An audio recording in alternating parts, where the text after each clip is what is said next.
Everyone and welcome back to my YouTube channel. और आज हम स्टार्ट करेंगे चैप्टर 6 ऑफ कंटेम्प्रेरी इंडिया वाली बुक। ज्योग्राफी आपका सब्जेक्ट चल रहा है और क्लास 9th है। ठीक है, the first thing we have in this chapter is the term population. Hi everyone and welcome back to my YouTube channel. आज हम स्टार्ट करेंगे चैप्टर 6 पॉपुलेशन, जो आपकी कंटेम्प्रेरी इंडिया बुक ज्योग्राफी का चैप्टर है। क्लास 9 के हम रीड करने जा रहे हैं। तो the first thing we have in this chapter is the term population. तो पॉपुलेशन से हम क्या समझते हैं? कभी आपने सोचा है the world we live in without humans, अगर कोई इंसान हो ही नहीं इस जगह पे तो क्या होगा? इसके जो नेचुरल रिसोर्सेज है उनका कभी ढंग से यूज हो ही नहीं पाएगा। जैसे फॉर एग्जांपल हमारी बुक में भी एग्जांपल है कि अगर कोल है, कोल को एनर्जी में कन्वर्ट कौन करता है? ह्यूमन रिसोर्सेज को कन्वर्ट करते हैं किसी ना किसी सोर्स में। ठीक है, तभी वो चीज जाके रिसोर्स बनती है। अब the first thing we have, humans are producer as well as consumers. Humans उसी रिसोर्स को कुछ ना कुछ चीज में कन्वर्ट करके उसको कंज्यूम भी करते हैं। ठीक है, इसके अलावा ये भी बोला जाता है कि ह्यूमंस बहुत इंपॉर्टेंट है for the economic development of the society and the societal development. Society बनती ही किससे? ह्यूमंस से। ठीक है, तो humans are really important to form a society and for the economic development, social development of people. अब इसके बाद ये भी बात आती है कि जैसे सेंसस क्या होता है? सेंसस होता है जब भी जितने भी लोग हमारी कंट्री में हैं उनको गिनना कि हमारी कंट्री में अप्रॉक्स कितने लोग हैं। ठीक है, तो the first census held in 1872 and the recent census held in 2011। अब देखो, सेंसस हर 10 साल में होती है। अभी होनी थी पर वो अभी थोड़े दिन बाद प्रोक्रेस्टिनेट हो गई कि बाद में की जाएगी। लास्ट हम अभी भी हमारे जो अभी सारी बुक्स में डेटा चलता है तो वो 2011 के सेंसस के अकॉर्डिंग चलता है। और इस पूरे चैप्टर में भी हम 2011 के सेंसस के बारे में ही या फिर उसके डेटा से रिलेटेड ही रीड आउट करेंगे। अब देखो, ठीक है, ये पॉपुलेशन की बात आ गई कि ह्यूमंस बहुत ज़्यादा इंपॉर्टेंट होते हैं किसी भी सोसाइटी में, किसी भी रिसोर्स को सोर्स में कन्वर्ट करने के लिए, सोसाइटल डेवलपमेंट के लिए और बहुत सारी चीज़ों के लिए। क्योंकि हम इमेजिन ही नहीं कर सकते ऐसे भी कोई दुनिया जो कि विदाउट ह्यूमंस हो। ऑब्वियसली बहुत अच्छी होगी बट नहीं करता। ठीक है, तो अब देखो इस पूरे चैप्टर का हम ओवरव्यू लेते हैं और ओवरव्यू में इंपॉर्टेंट 3 चीजें हमने क्लासिफाई की है। सबसे पहला the population size and distribution. Population कितनी है इंडिया की, इंडिया का साइज कितना है और पॉपुलेशन का डिस्ट्रीब्यूशन क्या है पर स्टेट में या फिर पर जगह पे। ठीक है, इसके बाद पॉपुलेशन की ग्रोथ किस लेवल पे हो रही है, कितना परसेंट हर साल पॉपुलेशन बढ़ रहा है, कितने लोग मर रहे हैं, कितने लोग पैदा हो रहे हैं, क्या क्या चीज हो रही है, तो वो सब पढ़ेंगे। The process of population change, कैसे पॉपुलेशन चेंज होती है कि कोई ट्रेजेडी हो गई या फिर कोई क्लाइमेटिक कंडीशन आ गई, ऐसी कोई वेदर चेंज हो गया, सुनामी आ गई। इसके अलावा जैसे अभी कोविड-19 आया तो बहुत सारे पॉपुलेशन में बहुत ड्रास्टिक चेंज आए थे, टेरिबल चेंज आए थे।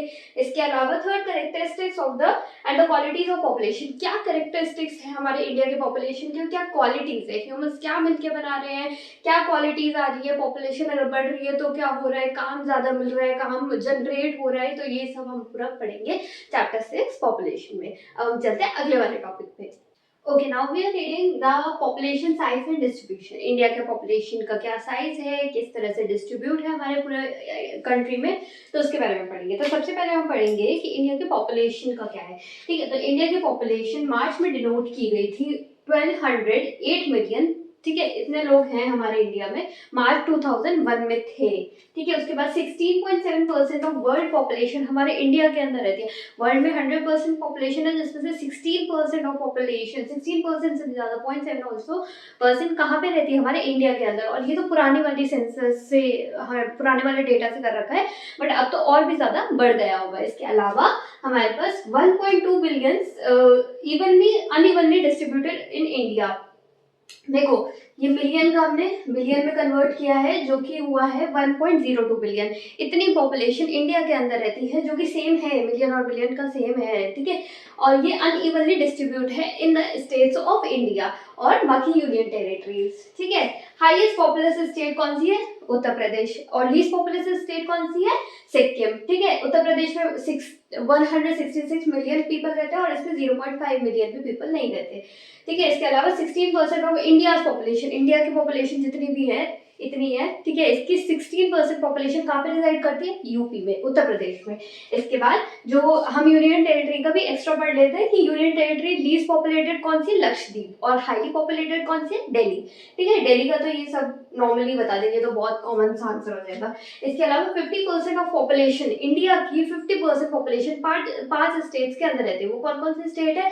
State of Uttar Pradesh, state of Bihar, state of West Bengal, state of Andhra Pradesh and state of Maharashtra. ठीक है, UP, Maharashtra, Bihar, West Bengal and Andhra Pradesh. इसके अलावा इंडिया का जो एरिया है पूरे वर्ल्ड में 100% एरिया, उसका 2.4% ही हमारे इंडिया का एरिया है। ठीक है, और जो राजस्थान है वो बिगेस्ट स्टेट है जिसमें 5.5% ऑफ पॉपुलेशन रहती है। ठीक है, तो वर्ल्ड का कितना पॉपुलेशन हमारे इंडिया में? 16.77%। ठीक है, और हमारे पास एरिया कितना है वर्ल्ड का? 2.4%। ठीक है, दैट्स ऑल फॉर दिस। अब हम चलते हैं अगले वाले टॉपिक पे। ठीक है, okay, now we are reading India's population distribution by the density. अब इंडिया का population distribution with the density की कितना डेंस है कोई एरिया पॉपुलेशन के मामले में, एक एरिया में कितनी डेंसिटी के साथ लोग रहते हैं, कितने पॉपुलेशन रहती है, कितनी पॉपुलेशन डेंस है उस एरिया के। अब देखो, पॉपुलेशन का फैक्टर जो है वो बहुत ज्यादा डिपेंड करता है कि उस जगह की क्लाइमेटिक कंडीशन क्या है, उस जगह का एनवायरमेंट क्या है, या फिर उस जगह पे कितनी सारी अपॉर्चुनिटीज है। फॉर एग्जाम्पल, अगर हम मुंबई की बात करें जो कि महाराष्ट्र में आता है, ठीक है, और ये उन 5 स्टेट्स में से भी आता है कि जो हाईली पॉपुलेटेड स्टेट्स है। ठीक है, सेकंड नंबर पे ही आता है यूपी के बाद। ठीक है, तो ये जो मुंबई है इसमें क्या है, काम मिलता है लोगों को, रोजगार मिलता है, बहुत ज्यादा अपॉर्चुनिटीज है किसी भी लाइवलीहुड की। ठीक है, तो मुंबई में हाईली पॉपुलेटेड है। इसके अलावा अगर हम देखें वो जगह जहाँ पे पानी की अच्छी फर्टाइल लैंड है, तो अगर हम एग्रीकल्चर सेक्टर से अगर के पर्सपेक्टिव से बात करें तो जैसे नदर्न प्लेन्स हो गए जहाँ पे गंगा यमुना बहती है। ठीक है, तो उस जगह पे भी बहुत सारा एग्रीकल्चर होता है, फर्टाइल लैंड है, फार्मर्स के लिए बहुत सुटेबल जगह है। तो ये नेचर, क्लाइमेटिक कंडीशन और एनवायरनमेंट पे बहुत ज्यादा रिलाई करता है कि किस जगह की कितना डेंसली पॉपुलेटेड होगा या फिर कितना लीस्ट पॉपुलेशन होगी। ठीक है, एक ह्यूमन के लिए कितना हैबिचुअल है उस जगह की कंडीशन, कि कितना हैबिटेट में वो रह सकता है। वैसे तो है नहीं कि अंटार्कटिका में कोई पॉपुलेशन है नहीं, क्योंकि ऑब्वियसली वहाँ का क्लाइमेटिक कंडीशन रिलाई करता है। पर अगर हम इंडिया की बात करें तो इंडिया में 2.4% ही तो एरिया है वर्ल्ड का, पर 16.7% यहाँ पे पॉपुलेशन है। और यही नहीं कि इंडिया की पॉपुलेशन, बाहर से आके भी लोग यहाँ पे रिजाइड करते हैं। अब देखो, इसको हम डेंसिटी के एस्पेक्ट से पढ़ेंगे तो क्या आता है। अनइवनली डिस्ट्रीब्यूटेड है इंडिया की पॉपुलेशन। ठीक है, बट अकॉर्डिंग टू 2001 की सेंसस 324 पर्सन पर स्क्वायर किलोमीटर, ये क्या है, एवरेज है। ठीक है, इतना एवरेज हमारे निकाला है 2001 मार्च के अकॉर्डिंग कि 324 लोग पर स्क्वायर किलोमीटर पे रहते हैं। पर हमने पहले पढ़ा, ये वाला पॉइंट में पढ़ा कि अनइवनली डिस्ट्रीब्यूशन है, तो उसको भी प्रूव करना है उस पॉइंट को। एवरेज तो 324 निकाल दिया, पर कितना कितना है। जैसे अगर हम एग्जांपल लें कि हाईली डेंस पॉपुलेटेड स्टेट कौन सी है, वेस्ट बंगाल। अब वेस्ट बंगाल में कितने लोग रहते हैं पर स्क्वायर किलोमीटर, कि 904 पर्सन पर स्क्वायर किलोमीटर रहते हैं। पर अगर हम यही देखिए अरुणाचल प्रदेश को, तो अरुणाचल प्रदेश में 13 लोग ही पर स्क्वायर किलोमीटर रहते हैं। ठीक है, ये वाला आ गया। इसके बाद आसाम और पेनिसुलर एरिया, जो नॉर्थ ईस्ट का एरिया और इधर पेनिसुलर का एरिया नीचे जाएंगे तो, ठीक है, तो यहाँ पे मॉडरेट पॉपुलेशन रहती है। इसके अलावा हिली या फिर रॉकी टेराइन हो गया। ठीक है, जहाँ पे हिल स्टेशन है या फिर ऐसी जगह है जहाँ पे बर्फ बहुत ज्यादा होती है, फिर पहाड़ है, रॉकी एरिया है, तो वहाँ पे लो पॉपुलेशन रहती है। इसके अलावा अगर हम केरला की बात करें तो वो भी बहुत फर्टाइल एरिया है, और अगर हम नदर्न प्लेन्स की बात करें तो वो भी फर्टाइल एरिया है। तो यहाँ पे हाईली पॉपुलेटेड लोग, यही नहीं कि यहाँ पे सिर्फ एग्रीकल्चर वाले लोग रहते हैं, बहुत बहुत ज्यादा तरह तरह के लोग रहते हैं।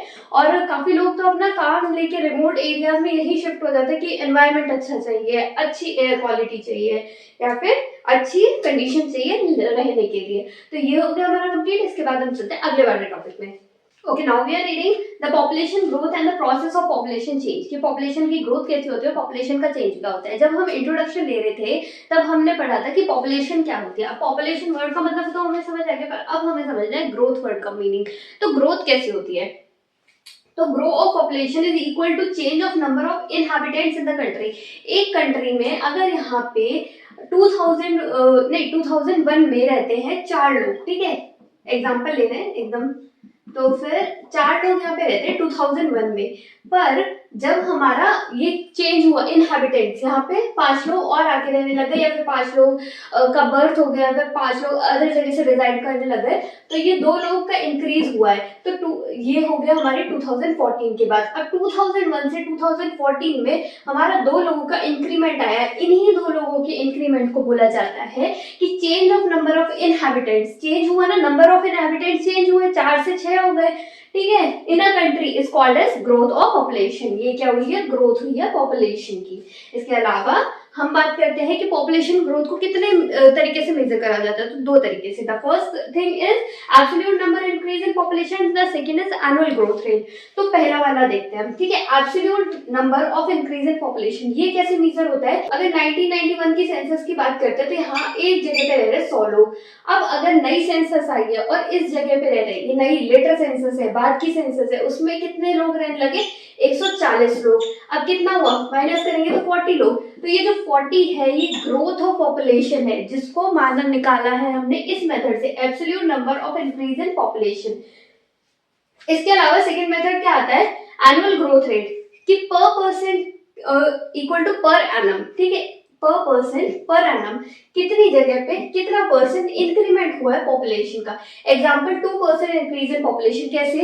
फॉर एग्जाम्पल 100 लोग रह रहे हैं, ठीक है, 2% बढ़ जाते हैं इसमें लोग, तो परसेंटेज से जब हम पॉपुलेशन निकालते हैं, पॉपुलेशन की ग्रोथ निकालते हैं, तो हम यूज करते हैं एनुअल ग्रोथ मेथड को। इसके अलावा हमारा पॉपुलेशन बढ़ कैसे रहा है, 361 मिलियन था हमारा 1951 में, इसके बाद 683 मिलियन हुआ है 1981 में। 51 से 61, 71, 81, 30 साल में कितनी बढ़ गई? 361 से 683 मिलियन बढ़ गई। इसके अलावा 1028 मिलियन पॉपुलेशन हो गई हमारी 2001 में, और अब 2045 तक ये प्रेडिक्ट किया गया है कि हम ओवरटेक करेंगे चाइना को। अब इस पॉइंट से हमें समझ आता है कि हाईली पॉपुलेटेड कंट्री कौन सी है, चाइना। पर अभी भी चाइना की सेंसस होके चुकी है, जिसमें चाइना की पॉपुलेशन हमसे कम निकली है। अभी हमने सेंसस नहीं की है, जो हमारी 2021 में होने वाली थी वो भी हुई नहीं है, पर जब वो होगी तो हम पहले 2021 या फिर जब तक भी होगी 2025-26 तक, तो हम उसको ओवर कर जाएंगे, उसको ओवरटेक कर जाएंगे ऑब्वियसली चाइना की पॉपुलेशन को, ठीक है। तो अब हम चलते हैं नेक्स्ट वाले टॉपिक की साइड। अब देखो तीसरी चीज हमारे पास क्या आती है कि प्रोसेस ऑफ पॉपुलेशन चेंज। क्या प्रोसेस रहता है पॉपुलेशन चेंज के लिए? तो देखो 3 मेजर फैक्टर्स है, बर्थ, डेथ एंड माइग्रेशन। तो बर्थ में क्या आता है कि कितने बर्थ हुए पर 1000 पीपल पे, ठीक है। तो इससे तो मेजर होता है हमारा बर्थ रेट कितनी हाई गई है, लो गई है, क्या चल रहा है उसके ऊपर, ठीक है। इसके अलावा major component of population growth, जो बर्थ है, बर्थ रेट्स है, वो मेजर कंपोनेंट है, क्योंकि इस टाइम में हाईएस्ट बर्थ रेट्स हमारे इंडिया में चल रही है, ठीक है। जितने भी प्रीवियस ईयर रहे हैं 1981 तक हाईएस्ट बर्थ रेट रही है, उसके बाद बर्थ रेट भी थोड़ी थोड़ी डिक्लाइन होने लगी है। पर फिर भी आज के टाइम पे भी अगर हम कंपैरिजन करें तो बर्थ रेट हायर है in comparison to death rate, ठीक है। अब हम बर्थ पे से डेथ पे आ गए। डेथ पे क्या है, डेथ पर 1000 पर्सन इन अ ईयर, वही सेम बात की कितने 1000 पर 1000 पर्सन इन अ ईयर की डेथ हुई है। इसके अलावा rapid decline in death rates, देखो बर्थ रेट, पॉपुलेशन ग्रोथ सब इवेंचुअली एक दूसरे पे डिपेंड करता है, क्योंकि हमारी बर्थ रेट बहुत ज़्यादा हाई जा रही है, इसीलिए हमारी ये जो डिक्लाइन है डेथ रेट्स में वो बहुत ज़्यादा हो गया। जो हमारा डेथ रेट्स डिक्लाइन हुई है कि हमारे जो भी पॉपुलेशन है उसकी बहुत कम ही लोग मर रहे हैं अगर हम कंपेयर करें बर्थ से, ठीक है। तो क्योंकि हमारा खाना वगैरह अच्छा होगा, या फिर पुराने लोगों की लाइफ स्पैन काफ़ी लंबा चल रहा है। अभी के जनरेशन में अगर हम देखें तो लाइफ स्पैन 60 ईयर्स कुछ ही रह गया, पर जब हम प्रीवियस वाले जनरेशन में देखें तो 80 ईयर्स 85 ईयर्स तक है।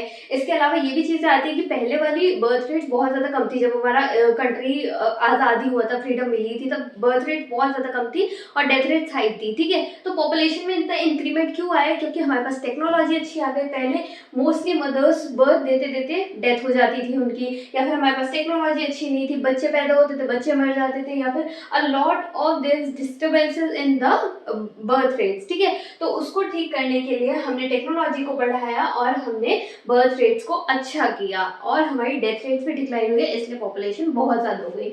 ऑल्सो माइग्रेशन एक बहुत बड़ा फैक्टर होता है कि देखो माइग्रेशन जब भी होता है तो पॉपुलेशन के, इंडिया के पॉपुलेशन के साइज में कोई फर्क नहीं पड़ता, क्योंकि लोग उठ के इधर से उधर ही तो जा रहे हैं। ऐसा थोड़ी लोग बढ़ रहे हैं या फिर लोग मर रहे हैं तो कम हो रहे हैं या फिर बढ़ रहे हैं तो पैदा हो रहे हैं, ऐसा कुछ भी नहीं है। माइग्रेशन में इधर उधर जा रहे हैं जो कि सिर्फ एक जगह को, एक एरिया को और डेंस कर देता है, ना कि किसी पॉपुलेशन के साइज को कम कर देता है या फिर छोटा कर देता है। ठीक है, तो migration is the movement of people across the region and territories. Region या फिर टेरिटरीज के अक्रॉस किसी भी माइग्रेशन ऑफ पीपल को बोला जाता है माइग्रेशन।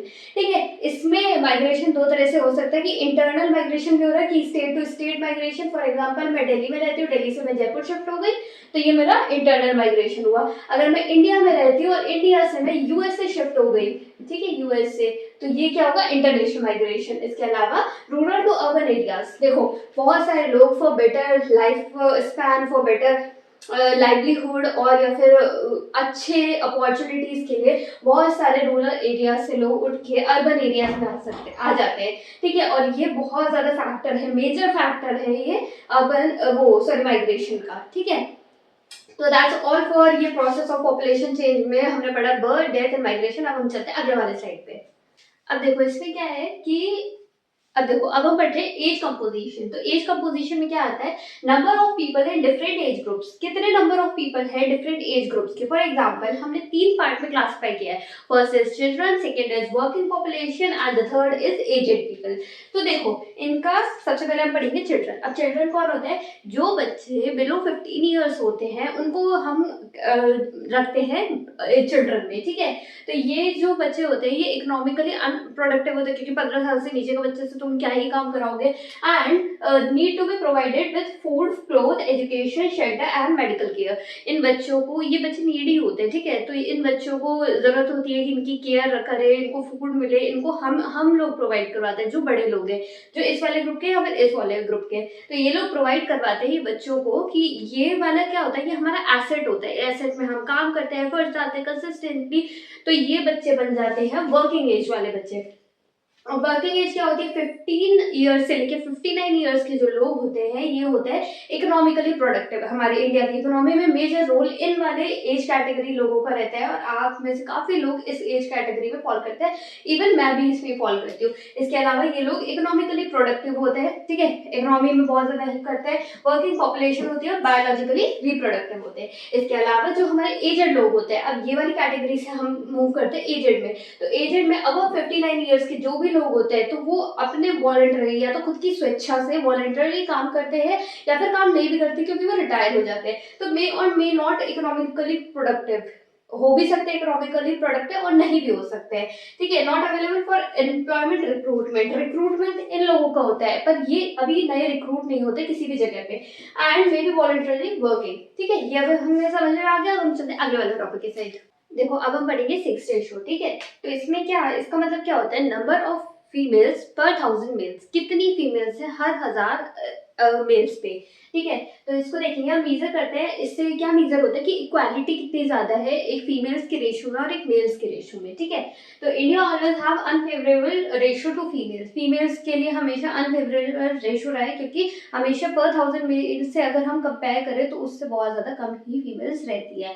तो हमारे पास कुछ एग्जाम्पल्स है, 1951 में 946 फीमेल्स थी पर 1000 मेल, 1961 में 941 फीमेल्स थी पर 1000 मेल, 1971 में 930 फीमेल्स थी पर 1000 मेल्स, और 1991 में 929 आप फिगर याद कर लेना। ठीक है, इसके अलावा अगर हम लिटरेसी रेट की बात करें तो लिटरेसी रेट में इकोनॉमिक डेवलपमेंट अकॉर्डिंग टू, देखो लिटरेसी डेवलपमेंट, जो लिटरेसी रेशियो होता है वो इक्वली प्रोपोर्शनल होता है किसके, इकोनॉमिक डेवलपमेंट के लिए। अगर हमारे पास लिटरेसी नहीं होगी, अगर हम पढ़े लिखे नहीं होंगे तो हमें पता ही नहीं चलेगा कि कैसे सही डिसीजन लिए जाते हैं, इकोनॉमिक डेवलपमेंट कैसे होता है, टेक्नोलॉजी कैसे आती है।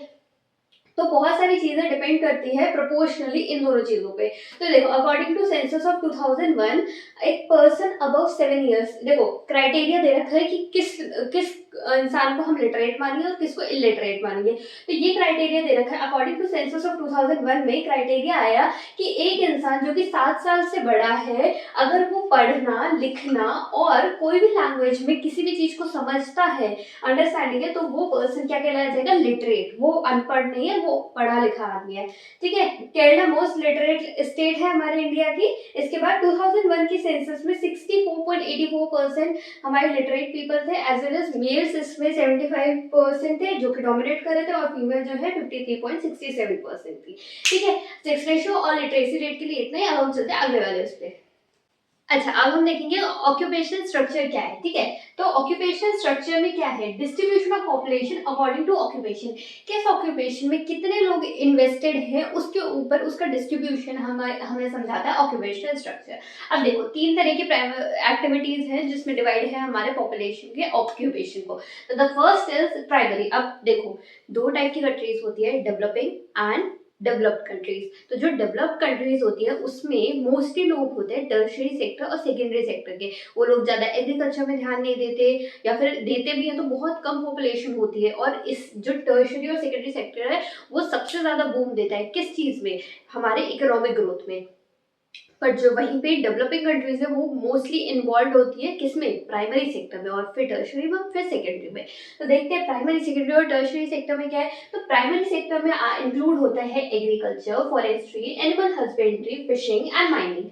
ठीक है, ये बिल्कुल प्राइमरी लेवल की एक्टिविटीज हो गई। अब अगर हम बात करें सेकेंडरी लेवल की एक्टिविटीज, जिसमें मैन्युफैक्चरिंग, किसी भी गुड का मैन्युफैक्चर करना, किसी भी बिल्डिंग का कंस्ट्रक्शन या फिर और कोई कंस्ट्रक्शन वर्क इंक्लूड होता है सेकेंडरी सेक्टर में। अब हम अगर टर्शियरी सेक्टर की बात करें तो टर्शियरी सेक्टर में ट्रांसपोर्ट, कॉमर्स, एडमिनिस्ट्रेशन, कम्युनिकेशन, और प्लस में जो हमारा ये नोएडा, गुड़गांव, दिल्ली, इन सब जगह पे ये जो रिमोट वर्क्स होते हैं या फिर जो भी वर्क्स होते हैं, ठीक है, कंपनीज के वर्क होते हैं, वो भी हमारे टर्शियरी सेक्टर में ही इंक्लूड होते हैं। तो that's all for occupational structure. अब हम चलते हैं अगले वाले हेल्थ में। ठीक है, अब देखो हम पढ़ेंगे हेल्थ एंड एडोलसेंट पॉपुलेशन। ठीक है, तो सबसे पहले हेल्थ पढ़ते हैं। तो हेल्थ में क्या क्या चीजें आती है कि health condition of Indian population, जो भी इंडिया के लोग हैं उनकी हेल्थ की कंडीशन कैसी है उसके ऊपर डिपेंड करता है। अब हेल्थ किन चीजों के ऊपर, किन एस्पेक्ट्स के ऊपर डिपेंड करती है, तो वो पहली चीज है कि न्यूट्रिशन।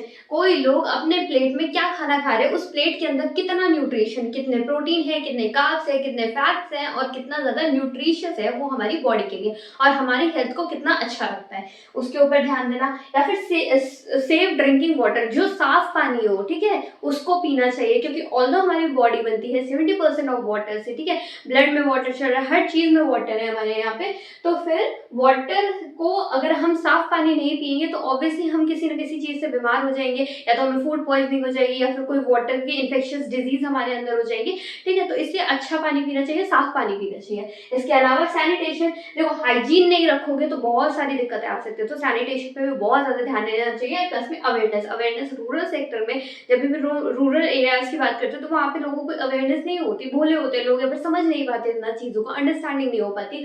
तो आपको क्या है, अंडरस्टैंड करना चाहिए चीजों को, अवेयरनेस लानी चाहिए कि किन किन चीजों से हमारी हेल्थ अच्छी हो सकती है और किन किन चीजों से हमारी हेल्थ खराब हो सकती है। तो इन चीजों को ध्यान में रख के अपनी हेल्थ पे बहुत ज्यादा अच्छे से कॉन्सेंट्रेट करना चाहिए। इसके अलावा जो हम अगर जैसे जैसे हेल्थ अच्छी होने लगी है तो जो डेथ रेट है वो डिक्लाइन हो गई 25% 1951 में नोट की गई थी, और ये डिक्लाइन हो गई 8.1% ही रह गई 2001 में। देखो डेथ रेट में हमने कितना अच्छा फायदा कर लिया है। इसके अलावा जो बर्थ रेट है उसमें बहुत ज्यादा बूम आया है। 1951 में 36.7% हमारी बर्थ रेट थी, बट जब हम बर्थ रेट की बात करें 2001 में तो 64.6% हमारी बर्थ रेट बढ़ गई है। इसके अलावा हमें पब्लिक हेल्थ पे ध्यान देना चाहिए, मॉडर्न हेल्थ फैसिलिटीज आ गई, ठीक है, ट्रीटमेंट अच्छे हो गए हैं, और ये प्रिवेंशन फ्रॉम इन्फेक्शियस डिजीज, जैसे इन्फेक्शियस डिजीज, जैसे आपको इंजेक्शन लगते हैं, टीके लगते हैं, बच्चों को एकदम पैदा हो जाता है तभी बहुत सारे टीके लगते हैं कि इन फ्यूचर कोई बीमारी नहीं आए। या फिर मॉडर्न हेल्थ इक्विपमेंट्स आ गए, ट्रीटमेंट्स आ गए, ठीक है, मेडिकल फैसिलिटी पे बहुत ज़्यादा ध्यान दिया गया है, तो वो भी हमें बहुत ज़्यादा हेल्प करता है इंडिया के पॉपुलेशन की हेल्थ को अच्छा रखने के लिए। अब देखो अब हम आ गए एडोलसेंट पॉपुलेशन। एडोलसेंट पॉपुलेशन में क्या है बच्चों कि देखो 1/5 ऑफ टोटल पॉपुलेशन, ये पूरा हमारा पॉपुलेशन है, इसका 1/5 पार्ट, ठीक है, 1/5 पार्ट क्या है, एडोलसेंट पॉपुलेशन। अब ये पॉपुलेशन के बच्चे होते हैं 10 से 19 साल के जो बच्चे होते हैं वो एडोलसेंट के लिए आ जाते हैं। ऑल्दो ये बच्चे या तो हो सकते हैं इकोनॉमिकल प्रोडक्टिव हो या फिर नहीं भी हो सकते, पर ये क्या होते हैं, एसेट होते हैं, फ्यूचर का एसेट होते हैं, ठीक है। और इनका न्यूट्रिशन लेवल पे बहुत ज़्यादा ध्यान देना चाहिए, गवर्नमेंट को, टीचर्स को या फिर पेरेंट्स को, सबको बहुत ज़्यादा ध्यान देना चाहिए, जिससे ये अच्छे से इनका न्यूट्रिशन लेवल अच्छा रहे। प्लस में गर्ल्स में बहुत ज़्यादा कॉमन है एनीमिया डिजीज। अब एनीमिया डिजीज किस चीज़ से होती है और उसके सिम्टम्स क्या होता है, देखो जब भी कभी फीमेल बॉडी में आयरन नहीं बनता, तो अगर हम ऊपर से आयरन नहीं लेते, अपने फूड के अंदर आयरन रिच फूड्स नहीं खाते, तो हमें एनीमिया हो जाता है। और इससे क्या होता है, जैसे इसके सिम्टम्स क्या होते हैं, आप लेटे हुए और जस्ट एकदम सडनली उठ गए तो आपको बहुत ज़्यादा डिजीनेस फील होने लग गया, ठीक है, चक्कर आने लगा, या फिर आयरन की डेफिशिएंसी हो गई, तो उससे हो जाती है। और मोस्टली ये चीज़ें गर्ल्स में ही होती है, क्योंकि बॉयज़ के बॉडी के अंदर आयरन की फॉर्मेशन होती है, गर्ल्स में नहीं होती। यही रीज़न है बहुत बड़ा कि न्यूट्रिशन फैक्टर पे बहुत ज़्यादा ध्यान देना चाहिए, कि अच्छे खाना खाना चाहिए। सारा हमारे पास जो जो कार्ब्स, आयरन, ये प्रोटीन वगैरह पूरा अच्छा इनटेक करना चाहिए। इसके अलावा अगर हम अवेयरनेस रखें, लिटरेसी रेट रखें और एजुकेशन रखें, तो शायद फिर भी हमारा न्यूट्रिशन, हेल्थ, बच्चों की, एडोलसेंट की, वो सारी ठीक हो सके। ठीक है, अब ये दोनों टॉपिक हमारे कंप्लीट हो गए। लास्ट 2 टॉपिक और बचे हैं, वो हम कंप्लीट कर लेते हैं, फिर हमारा चैप्टर कंप्लीट हो जाएगा। ठीक है, अब देखो हम पढ़ रहे हैं कि नेशनल पॉपुलेशन पॉलिसी में क्या है। तो family planning and welfare programme 1952 में इंट्रोड्यूस हुआ। इसमें बोला गया कि जो प्लान, जो आप भी फैमिली प्लानिंग करें वो रेस्पॉन्सिबल होनी चाहिए, और जो पेरेंटहुड है वो भी रेस्पॉन्सिबल होना चाहिए और प्लान होना चाहिए। अब प्लान किस वे में, अगर देखो आपने अगर कोई बच्चा पैदा किया, ठीक है, वो बच्चा क्या है, ऐसे नहीं कि लड़की हो गई तो इन्फेंटिसाइड के लिए दे दी, या फिर आपसे बच्चे संभालने नहीं जा रहे तो आपने किसी अनाथ आश्रम में दे दिया, ऐसे नहीं। रिस्पॉन्सिबल होने चाहिए आप, अगर आपका बच्चा है तो आप उसके लिए रिस्पॉन्सिबल होना चाहिए, एज वेल एज आपका प्लान होना चाहिए। ठीक है, इसके अलावा दूसरी चीज हमने बात की है कि नेशनल पॉपुलेशन पॉलिसी 2000 में ये बोला गया कि फ्री एंड कंपल्सरी एजुकेशन मिलनी चाहिए फॉर द चिल्ड्रन। बच्चों को जो कि 14 साल तक के हैं, उन सब बच्चों को free and compulsory education as well as nutrition.